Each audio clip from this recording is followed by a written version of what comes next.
Over to Mr. Mayank Saksena to lead this discussion.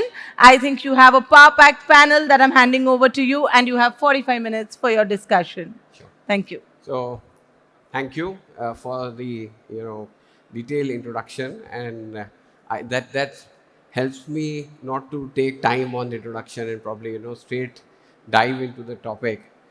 I must admit, when after hearing the explosive presentation done by Dr. Dinesh, I was wondering that we have a tough job to ensure that the audience is motivated and they are excited about this panel, right?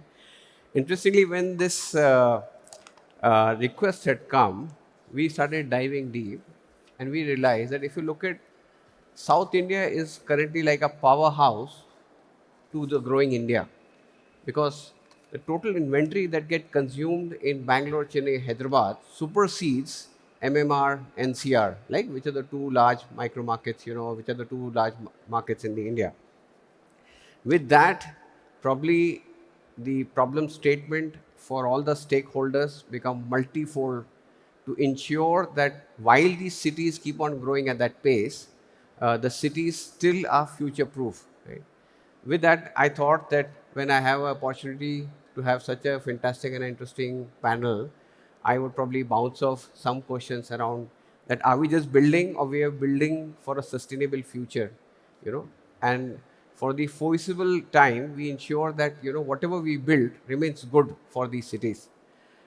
Thomas, we've seen your work. You guys have done a lot of work in China specifically, right? And China cities are like super dense, especially some of the pockets of these cities are super dense, and they're very large cities. Like when I was seeing your work, you've done a lot of work in Shanghai, which probably is like 5 times the size of Bangalore. But then, given that experience, what is your 3 takeaway key advices to these cities for Bangalore, for Hyderabad, for Chennai, that while we are growing, what should we keep in mind, factor in mind from a city planning perspective, from a building design perspective? Thank you very much for these questions.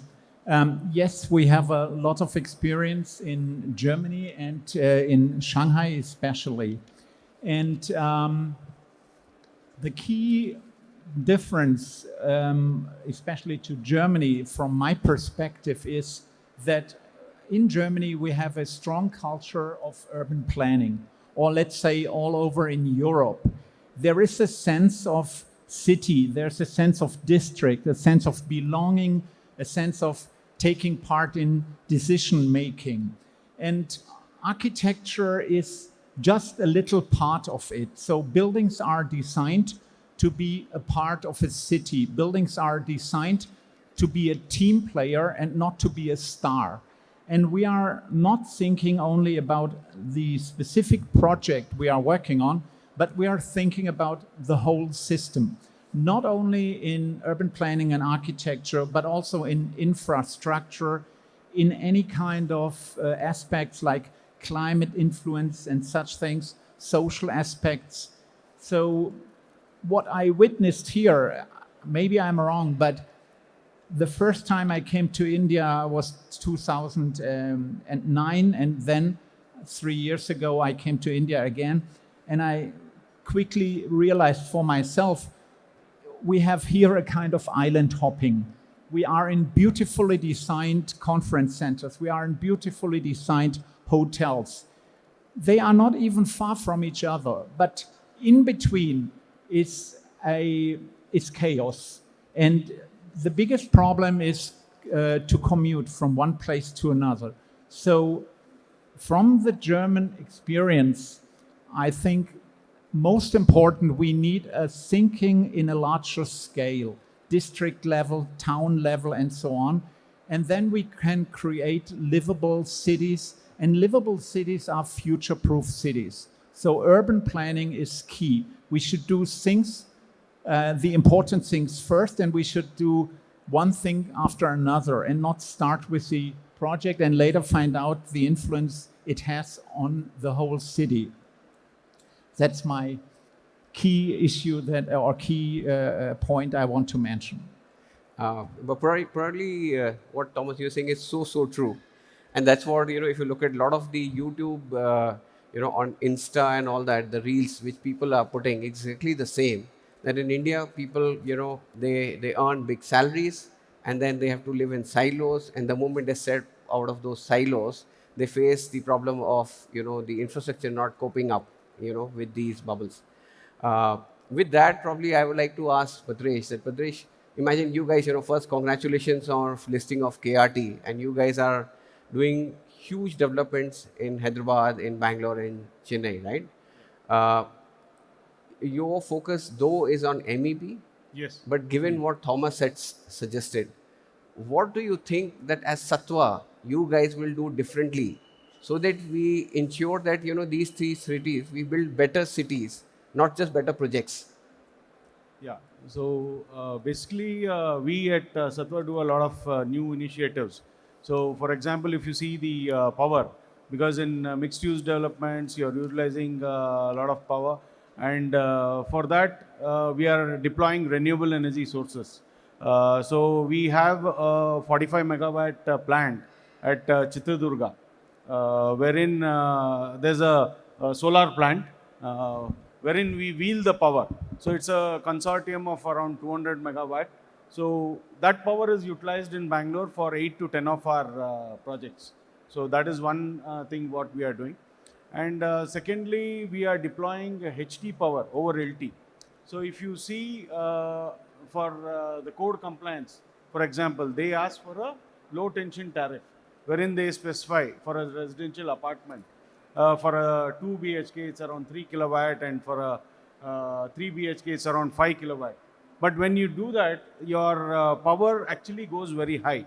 So we had a case study, an example of our project, wherein we had designed for low tension tariff, and the power was coming around 14 MVA. But on actual, when we have seen the operational parameters and connected load, it has not crossed 2.7 MVA.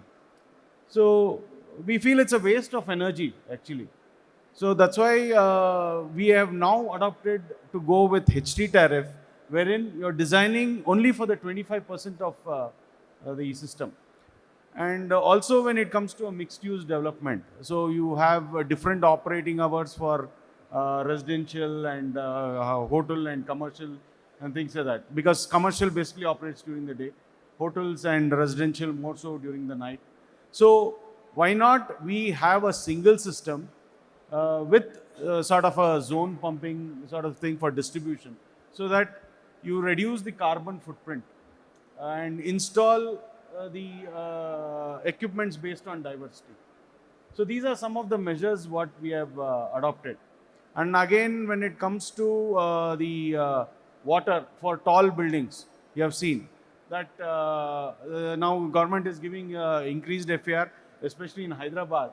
They give whatever FAR you want to build, you build, but you have to manage the car parks. So that becomes really a challenge, because once you go vertical, then you'll have to manage your water tanks and things like that. So a gravity system won't help. So you'll have to go in for hydropneumatic system. But again, with a hydropneumatic system, it's a sensor based. So what happens in case of a failure of one sensor? So we are going to the extent of deploying multi-sensors, so that in case one is a failure in one, we can always bank on the other sensor. So these are some of the things what we have adopted. So, probably I would like to ask Tapan. Tapan, is Sattva your client for carbon neutral projects or not? And I must admit that you guys are doing pretty interesting stuff, when you ensure that you do the certification for, projects which are, zero, you see. So, when we were looking at your work that you guys have been doing, your work is primarily focused more in India compared to other parts of the world, or is it, that you guys are focused on other parts of the world also equally? Because the strength that we saw in your team was more in India compared to the other parts of the world. Hi, good afternoon to all. So this is a US-based organization that I represent, Global Network for Zero. This was founded by ex-president and CEO of USGBC, Mr. Mahesh Ramanujam, about 3 years back. So technical team is here in India. All the technical development for the certification, etc., happens from India. Marketing and implementation, we are doing in Latin American countries, in US, a couple of projects in Europe, in the Middle East. But technical heart is in India because this is where the fastest growth is happening, most diverse projects are happening, and I will say there's a need to, in general, even among developers, there's a great need to decarbonize that we see. And it is politically indifferent in the sense whichever party is in power doesn't change the policies. So that is one big advantage that India has at the current times. It keeps on happening. We are moving towards decarbonization. Need is here. That's why the technical core we are keeping. But how many developers in India are adopting practices to produce, carbon neutral projects? So carbon neutral, if you ask, it's a goal. I mean, you can say it is the moksha of all buildings. To move towards that, you need to start somewhere. Whatever leading developers and even tier B developers that I know, including corporates where I work like ITC or you talk about any other corporate, Infosys, in varying degrees there is an awareness for assessment. Assessment means where are we, the as is. That is the most important step.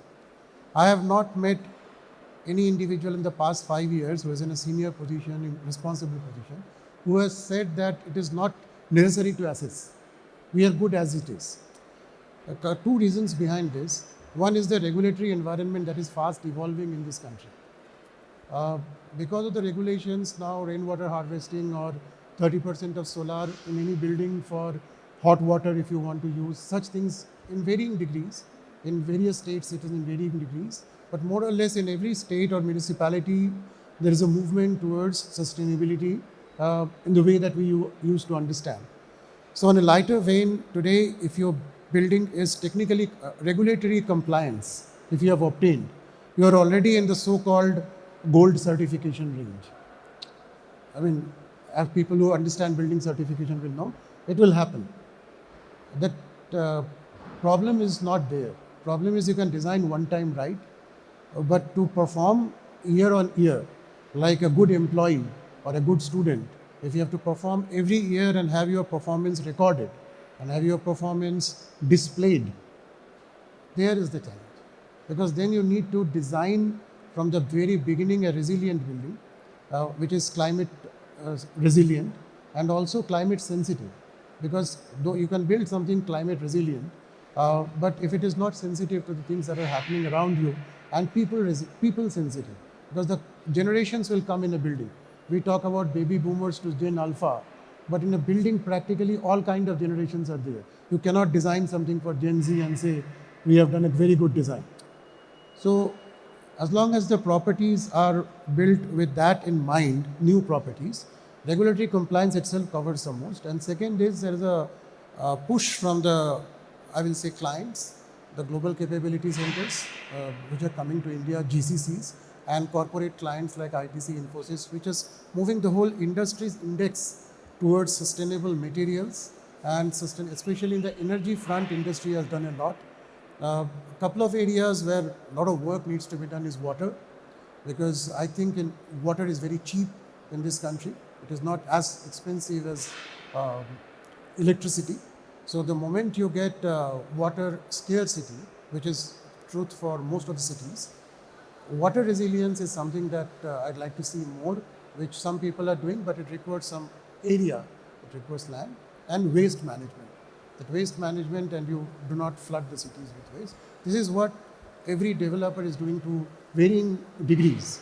And depending upon, so there is a government push and there is a client push. Both the things are, I think, is awakening the market. But given that background, probably I hope the developers in our country don't just work basis the regulations, but also work on the conscious of doing projects which are more, which are more carbon neutral and also, probably take care of the, environment and are more sustainable. Like what Dr. Architect Dinesh was saying was so true, that in Japan, look at the consciousness. it's not just always the regulation that has to work, but the the consciousness of the people also has to play a very important role. So, I mean, whatever little experience I have seen that this whole, I'll differ there. The whole conversation of consciousness is not really a very valid conversation when you are developing very fast and in volume. You can do that when your development is slow. You are building a few things. Your things are low rise. When you are doing dense population with a maddening speed at 6 to 7% of annual GDP growth, all you require is a very hard hand of regulation, and you require a lot of push from the people who are consuming those buildings. No, I probably take it, and maybe then the regulations have to be so strict and hard, right? Uh, with that, if I may ask Tarunesh, you guys play a very pivotal role in ensuring that our cities, when we are looking at densification, that densification works properly. Interestingly, if you look at in Bangalore, which is famous or infamous for traffic jams, I feel there are two types of problem that everybody in Bangalore faces. First problem is that when you have to wait in a car to reach a point, and then you have to wait in a lift lobby to reach the floor, right? Which is so sad. But as Schindler, which is like one of the most important players, in ensuring that people move fast and they reach their destination, also inside buildings. What is your advice to the real estate fraternity in South India, that how they should work, what are the factors that they should look at, and why, frankly, we have these glitzy buildings, but we still have lagging lifts? Perfect. Thank you, Mayank, and good afternoon to all. You're right. We move 2 billion people per day, actually 2.4. That's around half of the urban population of the world. So our life is dedicated to this movement, right? And you're right that lifts are the true last mile transport. When you land from a plane, take a taxi, spend the time in the traffic, and finally when you have to go, that's a true last mile transport. And I think the people flow has changed over the years also. So there is, of course, the National Building Code, which gives a reference of handling capacities that a building should have or should not have, but that's the bare minimum. And unfortunately, a lot of our fraternity in the construction side has sort of resorted to the bare minimum that we have to do. But the bare minimum is also not enough, because when the codes were made, there was no Swiggy, Zomato and all that. Now think about it this way. 20-story building, six flats per floor, and every house is ordering at least 3 or 4 deliveries. Around 4 years back, I was myself ridiculing the 10-minute delivery. Now I myself order 5 times a day. So that's how the usage has changed. The patterns have changed. And I think the NBC or the codes have not been up to the mark or have not updated themselves fast enough. But then when I look at the top tier developers, especially in Bangalore and Hyderabad, I do see that consciousness of a traffic study. As was Architect Dinesh was saying, plan the business. And that planning is so missing when you go to the bare minimum number of elevator shafts, and once the elevators are in, they're in for 25 years. You can't increase the speed because the overheads are done, the pits are done over there. So planning should not be underestimated, because the life of the building is 20 years. And if you think about it, 20 years back, how were we communicating? We didn't have mobile phones. We still have floppy disks. We were not using emails. There were memos, facsimiles and all. Social media was not there. So when so much has changed for our users, why should the building be left behind? And the elevator is a big part of it. So modernization and upgradation also is a real part which Bangalore will face. So my advice to the developer community is, don't stick to the bare minimum. That conscience isn't within you. India is not being driven by the government. India will, of course, the government puts the policies in place, but the private sector is also what is driving the growth in India. So I think that responsibility also lies in the developers to not only go with the bare minimum, and the difference actually between the peak loads and the bare minimum is around 30% to 50%. So that's, I think, for the developing committee. For the government and the policy makers, my advice is, let's first have one nation, one lift act. We are not even there. You cross the border from Karnataka to Telangana or Andhra Pradesh, you don't even have a lift code. And imagine, it's like riding on the road. You have a license for a two-wheeler, but you don't have a license for the EV kinetic that's going on. Equal risk to everybody in and around. So some sort of policy legislation needs to also be strengthened to get the bare minimum up. But I strongly feel the private sector can do their bit in pushing beyond the bare minimum. And unfortunately, lifts only cost around 2.5% of the only project cost. But by the time we enter into the segment, the money is all gone because the remaining contracts are done. So maybe for you, Bhadresh. Just to add to what he said, you need to reach the bare minimum. So for EV, for example, 20% is mentioned as per norms. So we have planned to go ahead with 100% EV car charging. So it's an added cost, but still we are trying to implement that because the return is always there. With there's no petrol, there's a problem with the petroleum. So that's why we are moving more towards EV. And with respect to the lifts, so while we are deploying a lot of things like ARD and your regenerative drives, so the soft landing is one issue. So that's what I wanted to ask you. Yeah. Now, why not all the lift manufacturers go in for soft landing? Because you have pregnant women, you have old people, you have children. So when such is the case, why not we have a uniform code that you need to have a soft landing? Because jerks are more, and they feel very uneasy. Correct. So soft landing features are available. I understand your point. That's a fair ask also, which can be a feature that the customer. So what happens is, one is the lift code being the bare minimum, and then is the industry trying to take the lift above. For example, ARD became a recent reality, the automatic rescue. But the bigger brands have been giving ARDs for donkey's years. Same about 2-hour fire rated. Even today, what is the biggest risk in a building? That the fire will spread either through the stairway well or through the elevator shaft. Now the stairway well is a 2-hour fire rated door by NBC design, but not the landing door. So some of the progressive ones would have a 2-hour landing door. Some of them even now would not have a 2-hour landing door. So you are right that the industry needs to come to a forum and push the standards above. But just on building on to Bhadresh's point, India is moving, a lot of people are moving. So the maintenance side of it also has to become more digital. So I'm happy to say that even in South India today in Schindler, more than 55% of our portfolio today is IoT connected, and we do adaptive maintenance on that, and that helps us a lot in our uptime. And that whole efficiency bit is what India is losing. So the productivity gains are good for business, good for the country, good for the environment. With that, probably I would like to ask Mr. Farook, because Mr. Farook is Mr. Moneybags. If he decides that the developers are not able to sell their projects, then he can make a developer go bankrupt. Now, Mr. Farook, given a situation when our lifts are underserved, when they are not designed for today's time, for the delivery options available for people, and also given that the South Indian cities are more end user cities, so that's actually where people are living. It's not like MMR or NCR, which is investor driven, so that the capacity build up will take time.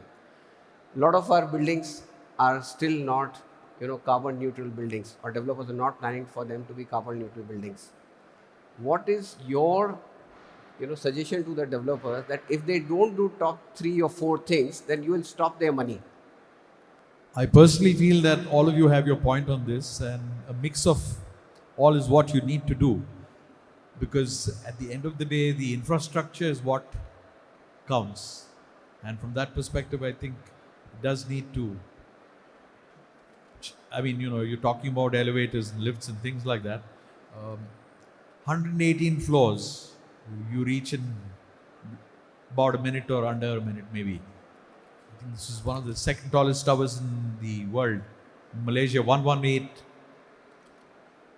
And I think there's a lot to be done from that perspective. And I personally feel that design and implementation is more important. And we've got to be ahead of the curve, not just imagine that we're going to look at 20 years, but the next 3 to 4 decades is what one needs to look at. And upgradation, like your iPhone, every fortnight or every 2 months you get an iOS saying that an upgrade's there and you kind of do it. That's very important to make sure that some kind of a feature is built into this, in my opinion. But can Mr. Farook, the industry take a view that if the developers don't do a product of a certain quality or grade, then the channel partners will not sell their product so that they are forced to do? Well, I think durability and is where the whole thing is. From that angle, if you look at it, they can do the upgrades at a cost. Cost factor is like a major constraint, maybe. Yeah. Well, point taken that definitely cost plays a very important role. But Thomas, in your experience, how is Germany and China handling these situations? Because they would have also gone through this similar experiences, and they would have also had cost as a very important factor, right? So how these cities have managed to ensure that, they have proven over a period of time that they are creating better cities, better living environment, better buildings. As I mentioned before, in Europe we have a long development and we have a long culture somehow in urban planning, in creating cities. And we have, driven by the government, by the local governments, we have these called B-plan, which means something like Bebauungsplan, which is like a city master plan or something like this. And this is something that is developed by the local governments, that is discussed in the parliaments, that is then implemented. And these plans have so many regulations that help to, in a way, to control the developers, in a way to guide and control the architects, to build buildings within a system of which we call city. And our cities are very simple and very robust. We have squares, we have streets, we have perimeter blocks, and we are repeating this. And I don't know, everyone loves our cities, but most people enjoy to live in our cities or to visit European cities. So the idea, and this is something my colleague said before, where are we going? The idea that I had in mind when I came to India, when I traveled through Bangalore, through Mumbai, was always, are we going to build only beautiful conference centers, only beautiful hotels and beautiful compounds? Or are we able to build a city, and I mean a city for all, for children, for adults, for old people, for rich people, poor people, all people, or the whole society. And at the moment, I have no clue, I have no idea where India is going in 25, where India will be in 25 years. It will have grown, the industry is growing, but will we be able to create livable cities? And this is something that we in Germany take care a lot. For example, we care for infrastructure planning before we do buildings. I've been to Hyderabad, Cyber City, and I wanted to cross a road. And I asked an Indian woman, where can I cross the road? And she said, I don't know. So I said, so I should just try. And she said, yes, please try. So I walked over a 6-lane road, and there was no pedestrian crossing and anything, but both sides of the road, beautiful office buildings and a beautiful mall. So this would not happen in Germany. And I think this is a different mindset or a different building culture. And I hope we come to this district thinking before we do building thinking or project thinking. Yeah, so true, Thomas. If I may just ask one more question, it's a very small question. That the master plan that Germany you guys are following is of which year? Which year was it made, and it is applicable for which year? Is it 2026? It was made in 2026 and applicable for 2026? Or was it made in 2020 and applicable for 2015? I don't know if I understand your question well or correct. First of all, older cities, they have a master plan which is maybe hundreds of years old. There was the idea how to create the city, and new projects have to follow this. if we do new developments outside the inner cities, there is I would say a time of at least 5 or even 10 years when we start a project. And it's on the regional level, it's about the influence on ecology and so on and so on. Everything will be analyzed, even which animals are living there today, do we need to preserve them, and so on. So it takes very long, but we take the time and we have the time, and we believe that it's worth to use that time, because what we build, it's not in Germany, like he said, 25 years, it's probably 75 years that a building should last. And we are proud of all these buildings that are now maybe 200 years old and still used. So we give the planners in every stage a lot of time to plan everything very well. And we don't have this try and error idea. We have a methodology. No, nice. Sorry, but why I asked you, Tom, that was that probably with that I would like to ask Mr. Farook. Because in Bangalore, what I was given to understand is that currently the CDP that Bangalore is following is the CDP of 2015, and there's always a confusion that what CDP plan that we have to follow, right? So with that, Mr. Farook, what do you think that as a city which is now going to see hyper development, the FAR is moving from 2.5 to now 4, 5, right?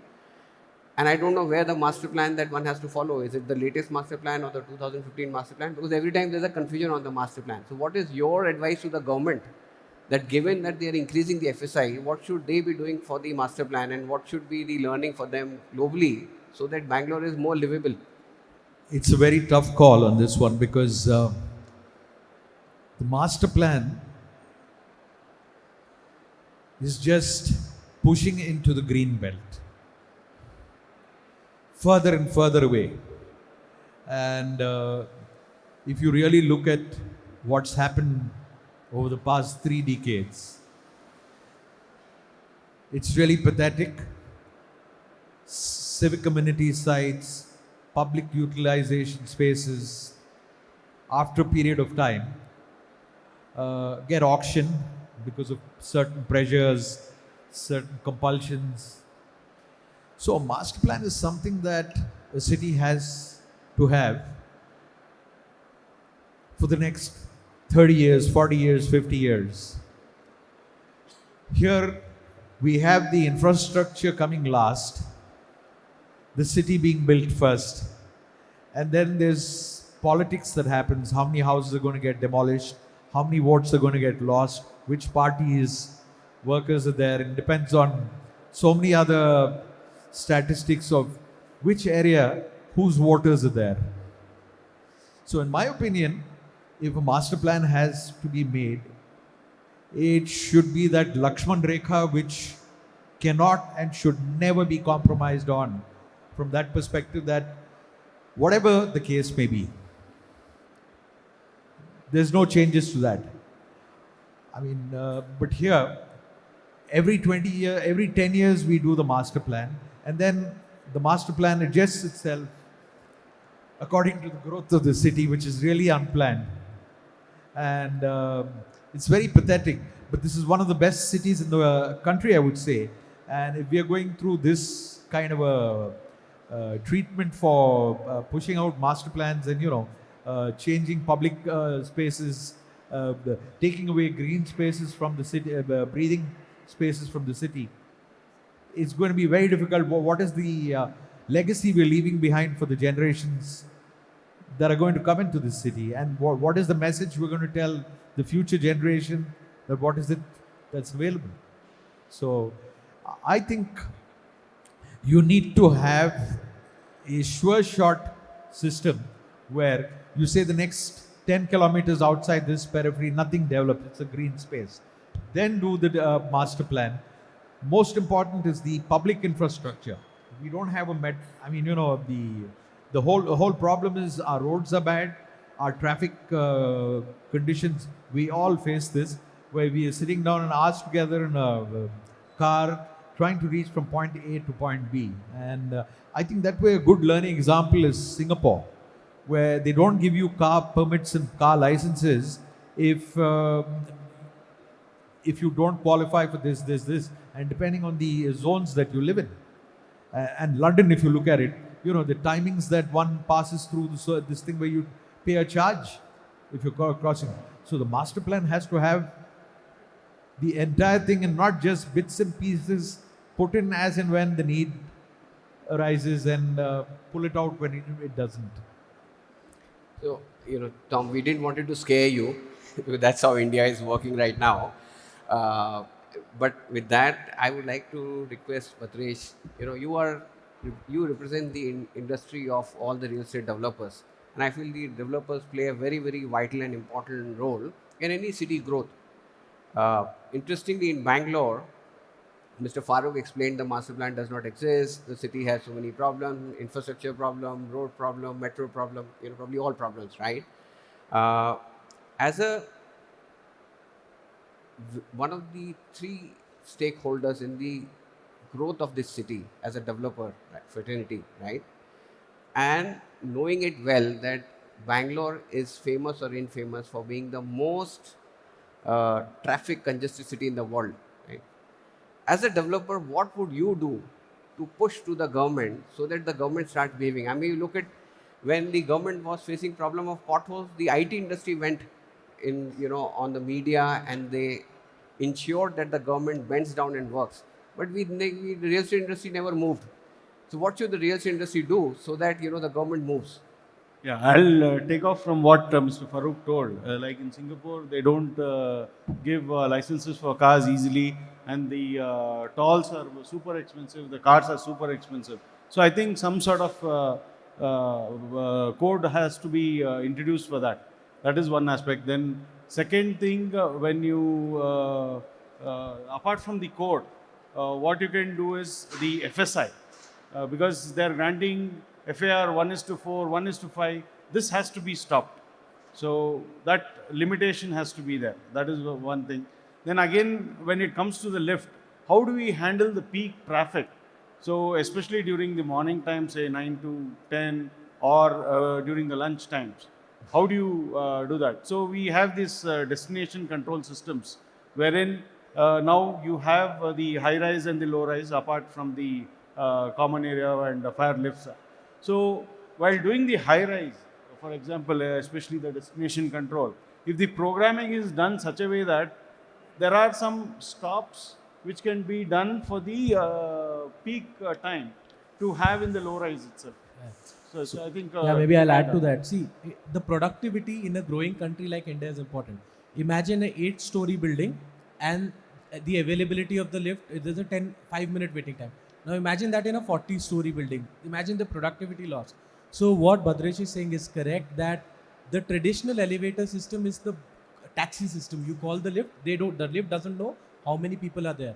But destination control, which by the way has gone through 9 generations now, is bus mode, where you say all the people, the algorithm basically tries to improve the total destination time and tries to make, so it's more efficient for the users, lesser frustration, and also more energy.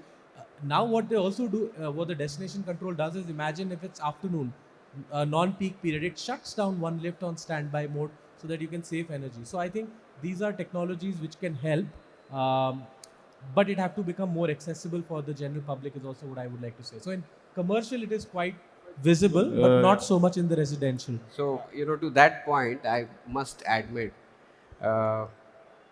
interestingly, so I'm an architect, and, you know, as we used, in a layman's language, we used to call this fuzzy logic lift. The whole idea was that the moment you enter on the ground floor, you punch the number and the lift will probably try to take you fastest on that number. But, you know, both, you know, to the real estate industry and to the lift industry, in my office building, we have fuzzy logic lift, and it doesn't work for some reason, because, you know, when the traffic overload happens, the human has to take over the fuzzy logic lift and push people inside one lift so that they can reach. But then I still feel that probably the world has to evolve more. No, so you can't take a very expensive logic and run it the same way. So otherwise it's garbage in, garbage out. So the logic of traffic management on day 0 is the population of the building and the traffic pattern. How many basements, how many parkings, and we have to move beyond Excel-based simulations to actual. So we already do simulations. That's one part.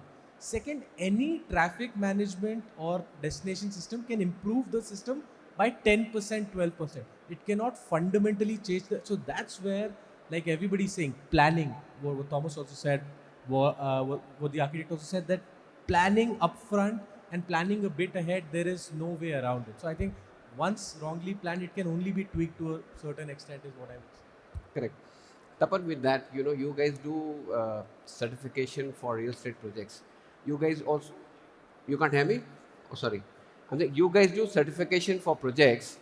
You guys also do certification for cities, and then you do ranking of the cities that, say, for example, if Bangalore is not carbon neutral, let new investment not come into this city.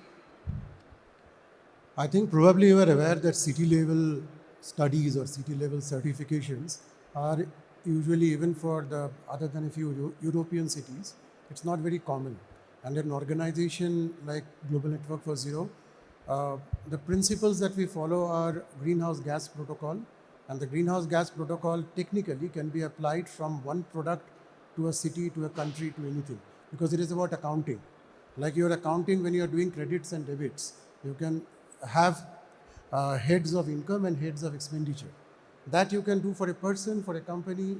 Technically it is possible, but the amount of data that you need, and not only data, the data integrity and the data consistency, analysis of data at a city level, those are barely available. Forget about analyzing it, because various cities have grown organically. Now we are talking about, I think the agenda of this particular session was about density and how do we handle density at the city level. If you want to make a city net zero or carbon neutral or whatever, the first steps are like this. You have to understand that there are two kinds of densities that we talk about.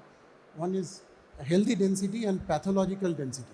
Healthy density is when your body, if I bring an analog to human body, when it functions well, when your blood is flowing, your kidney is working, you are able to excrete.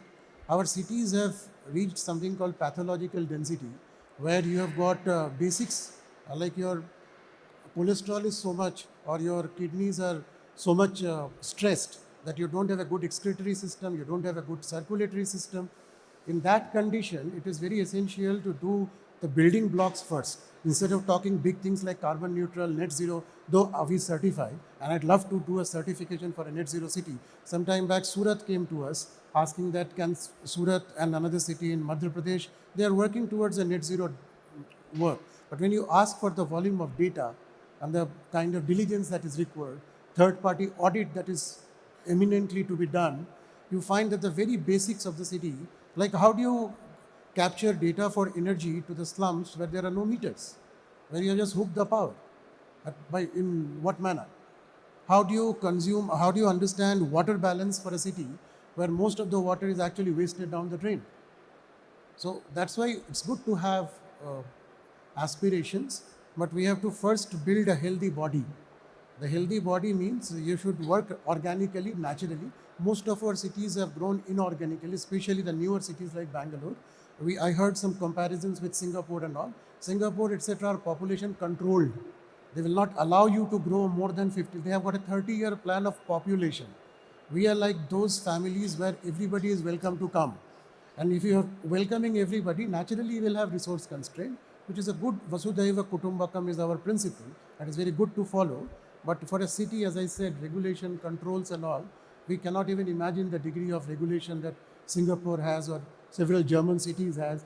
It is said that in Germany, a municipal code is more stringent than LEED certification guidelines, because it is not prescriptive, it is all performative. You have to perform, give calculations. So a set of intelligent people interact each other to create a city. Of course, politicians are everywhere, but they are also possibly engaged in this process that give it to professionals. What I find in cities like Bangalore or carbon neutrality, there is a lot to be done in the term of professional approach towards gathering data, processing data, analyzing data, and then appreciating data, not denying data. We are living in the world of data denial, so that is one big thing that we need to come out of. A very important point, Tapan, what you said. And because interestingly, because that free growth opportunity, the Bangalore city has been the fastest growing city over the years. With that, probably interestingly, imagine the Bangalore city got coined as the Silicon Valley for Asia, and then Bangalore city, now the new name for Bangalore city, it is the GCC capital of India. The amount of GCC which are opening in Bangalore are phenomenal, right? So probably the office space consumption is highest in the city. The number of GCC which are coming here are the highest, and that fuels the development for residential, retail, and other asset classes.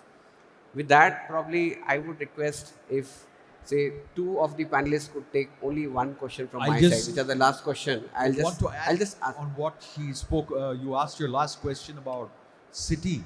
There's an index by the World Bank and United Nations known as the CPI index, which I'm sure most countries and most cities participate in this to evaluate the cities and where they fare. And they've been doing this for decades together to see, to get their ratings up. But I tried to bring this to our country and in our city, but the bureaucracy had its own point of view, and it's very difficult to change the mindset. They do this on a basis so that the livability, the accessibility, I mean, there are about 170 points, 165 questions that one needs to answer to arrive at this. And I know of countries who've been doing this for the past 15 years and still haven't improved, but they still keep doing this. But our people refuse to do it because they didn't want to be seen in that range. Anyway, Interesting, nice.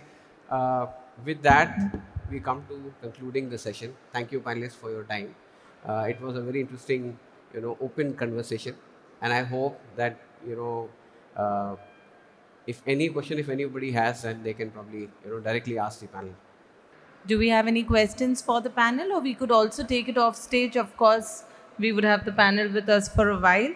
But yes, on that note, I would once again like to thank each one of you. I think we couldn't have a better mix on this stage.